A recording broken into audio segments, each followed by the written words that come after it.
കോൺഗ്രസ് ഭരിക്കുന്ന പുൽപ്പള്ളി ബാങ്ക് തട്ടിയെടുത്ത പണം തിരികെ നൽകണമെന്നാവശ്യപ്പെട്ട് ഇരകളായ ഡാനിയലും ഭാര്യയും കോൺഗ്രസ് നേതാവ് VM പൗലോസിൻ്റെ വീടിന് മുന്നിൽ സത്യാഗ്രഹമിരിക്കുകയാണ്.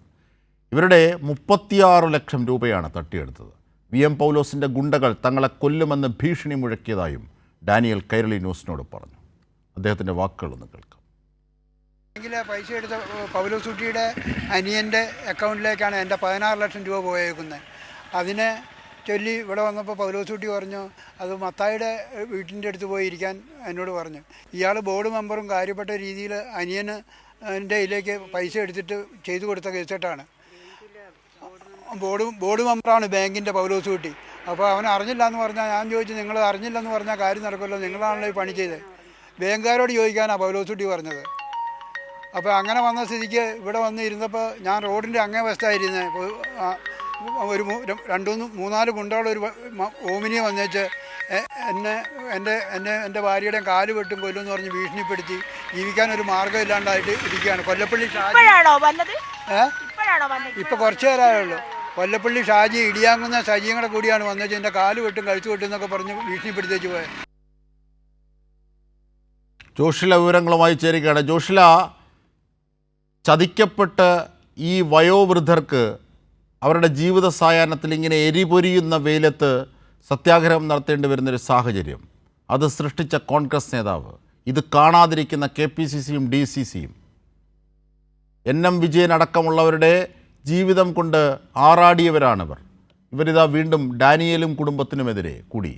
എന്തൊക്കെയാണ് ഇതിലെ വിവരങ്ങൾ? ആ ഗുണ്ടകളുടെ പേരുകളടക്കമാണ് ഭീഷണിപ്പെടുത്തിയത്. കൈരളി ന്യൂസിനോട് അദ്ദേഹം വ്യക്തമാക്കുന്നത്. ജോഷില. അജിംഷാദ്, വയനാടിനെ സംബന്ധിച്ചിടത്തോളം സഹകരണ ബാങ്കുകളെ ഉപയോഗിച്ച് ഒരുപാട് പേരെ ഇരകളാക്കുകയാണ് കോൺഗ്രസ് നേതാക്കൾ ചെയ്തുകൊണ്ടിരിക്കുന്നത്. KPCC ജനറൽ സെക്രട്ടറി ആയിരുന്ന KK എബ്രഹാം അടക്കമുള്ള ആളുകളാണ് ഡാനിയലിനെയും സാറാമ്മയെയും ചതിച്ചത്. ഡാനിയലിനോടും സാറാമ്മയോടും എല്ലാ ആധാരവും വാങ്ങിവെച്ച ശേഷം 36 ലക്ഷം രൂപയാണ് ഇവർ തട്ടിയെടുത്തത്. ഇത് ഭരണസമിതി അറിഞ്ഞുകൊണ്ടുള്ള തട്ടിയെടുക്കലായിരുന്നു. ഇത് VM പൗലോസിന്റെ അനുജന്റെ പേരിലേക്ക് 16 ലക്ഷം രൂപ അക്കൗണ്ടിലേക്ക് എത്തിച്ചേർന്നു എന്നുള്ള കാര്യം എൻഫോഴ്സ്മെന്റ് അന്വേഷണത്തിൽ വ്യക്തമായതുമാണ്. അതിനു മുൻപ് തന്നെ 2 ലക്ഷം രൂപയ്ക്കായിരുന്നു ഡാനിയലും കുടുംബവും ഈ വീടിന്റെ പണിക്ക് അറ്റകുറ്റപ്പണികൾക്കായി 2 ലക്ഷം രൂപയായിരുന്നു ലോണിനായി അപേക്ഷിച്ചത്. അത് നിങ്ങൾ തന്ന ആധാരത്തിൽ നിന്നും ലഭിക്കില്ല എന്ന് പറഞ്ഞുകൊണ്ട് എല്ലാ ആധാരവും വാങ്ങിച്ചുകൊണ്ടാണ് 36 ലക്ഷം രൂപ ഇവരുടെ പേരിൽ എഴുതി ചേർത്തുകൊണ്ട് ഈ കോൺഗ്രസ് ഭരണസമിതി തട്ടിയെടുത്തത്. പിന്നീട് ഇത് 76 ലക്ഷം രൂപയായി പലിശ അടക്കം കയറി 76 ലക്ഷം രൂപയായി ഡാനിയലിനും കുടുംബത്തിനും ബാങ്ക് നോട്ടീസ് അയച്ചപ്പോഴാണ് തങ്ങൾ ചതിക്കപ്പെട്ടു എന്നുള്ള വിവരം ഡാനിയലും സാറാമ്മയും അറിയുന്നത്.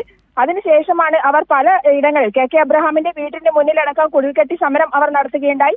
പിന്നീട് സഹകരണ ജോയിന്റ് രജിസ്ട്രാർ ഓഫീസിന് മുന്നിൽ സമരം നടത്തുകയുണ്ടായി. അവസാനം 16 ലക്ഷം രൂപ ബാങ്ക് അക്കൗണ്ടിലേക്ക് തട്ടിയെടുക്കാൻ വേണ്ടി സഹായിച്ച VM പൗലോസിന്റെ വീടിന് മുന്നിലാണ് ഇന്ന് കൊടും വെയിലത്ത് ഇവർ സത്യാഗ്രഹം ഇരുന്നിട്ട്.